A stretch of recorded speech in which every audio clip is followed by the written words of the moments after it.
আজকে আমি বরের জন্য গরম গরম জুতো ভেজে নিলাম।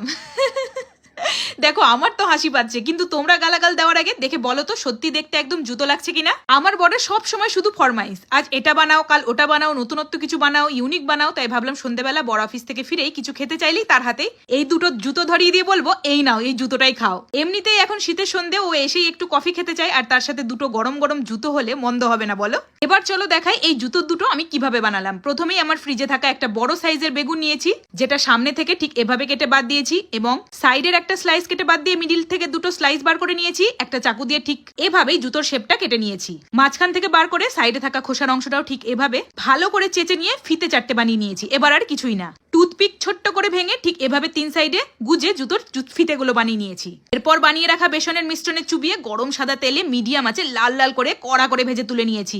তৈরি হয়ে গেল আমাদের বেগুনের স্যান্ডেল ফ্রাই। এদিকে তো আমার বরের আসার সময় হয়ে গেছে, আর ও আসতে ওর হাতে এই জুতো দুটো ধরিয়ে দিয়েছি। সত্যি বলতে ও তো দেখেই এটা অবাক। প্রথমে বললো না না আমি খাবো না, আমি বললাম খেয়েই দেখো, সাথে কফিও আছে। তখন এক কামড় দিয়ে খেয়ে বলছে এ তো একদম মুচমুচে হয়েছে, এটা কি বেগুন দিয়ে বানানো? আমি বললাম হ্যাঁ ঠিকই ধরেছো। তোমরাও এভাবে বানিয়ে সকলকে একদম